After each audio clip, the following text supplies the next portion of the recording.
All right, let's jump right in. Today, we're tackling a huge question. In a world that's being totally reshaped by AI, how do you build a real, lasting advantage for yourself? Because, the old rules for what makes a business or even a career defensible, they're basically getting tossed out the window. And that's the big question, right? AI can come up with brilliant ideas, it can execute super complex tasks, and it can create incredible content in just seconds. So all those old advantages, like just being smart or being fast, they're becoming commodities. So what does that leave for us? We're seeing this massive shift happen right before our eyes. The old moats, things like having a patent or a giant factory, they're being replaced by these new, much more dynamic advantages.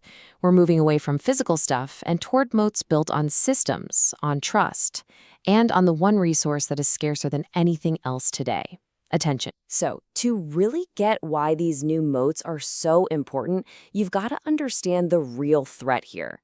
AI is just getting insanely good at things we used to think were uniquely human. Raw brain power and speed, they're not that special anymore.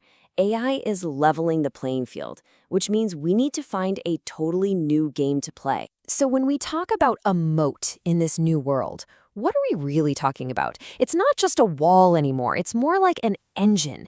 It's a system you build that's durable, that compounds over time, and that makes it way too expensive or difficult for anyone else to compete with you, all while turning your influence into actual, repeatable value. And once you start building that engine, everything changes. Look, trying to go head-to-head with AI on its own terms, like raw speed or pure intelligence, that's a losing battle. The winning move is about leverage. It's about owning the very things that AI needs to even function. This quote just nails it. It captures the entire shift perfectly. Your advantage isn't about the processing power inside your skull anymore. It's about controlling the resources, the access, and most importantly, the direction of AI's thinking. You become the strategist, not just the thinker. Okay, so what are these scarce things that AI needs but just can't get on its own? This framework is built on 3 incredibly powerful moats that AI simply cannot cross. This is really the heart of the new strategy. The first one, and honestly, maybe the most human of them all, is irreplaceable access and relationships. An AI can mimic a conversation, sure, but it can't earn genuine trust. It can't build up social credibility over years of showing up.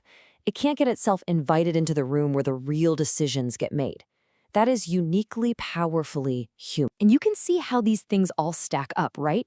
When you compound trust over many, many years, it opens doors that are just locked shut to outsiders. And when you control access to things like capital or distribution simply because people trust you, well, then AI becomes your tool, not your replacement. There's this fantastic quote from Naval Ravikant that just sums this all up perfectly. It's all about these iterated games where your reputation, your reliability, it all compounds over time. And that creates an advantage that's almost impossible for anyone to just replicate overnight. That human trust, it leads us right into the second moat: taste, curation, and vision. Think about it. In a world that's just drowning in infinite AI-generated content, the ability to choose, well, that becomes the premium skill.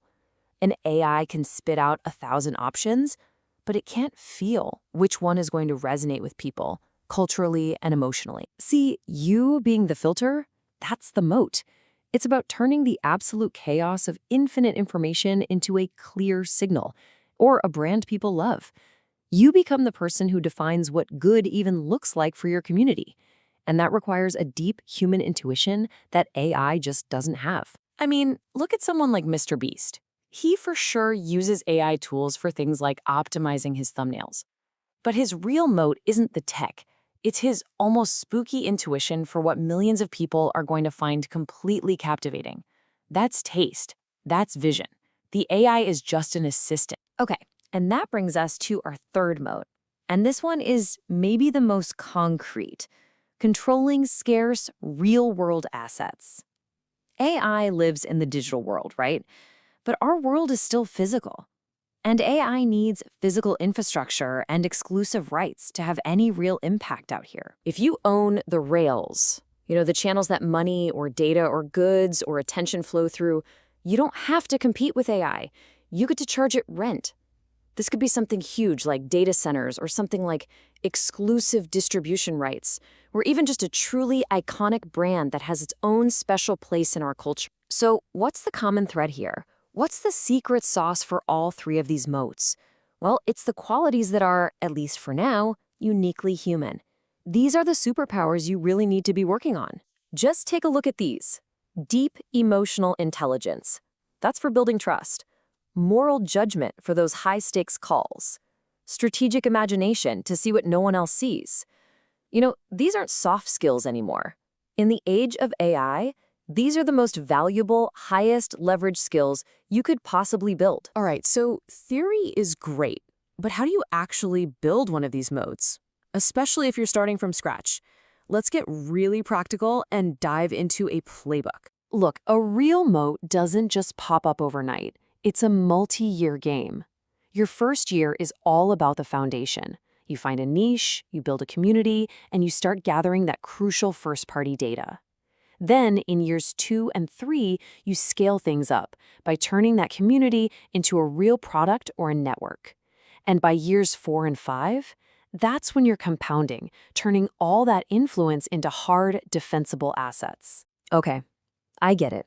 A 5-year plan can sound like a lot. So let's bring it way, way down.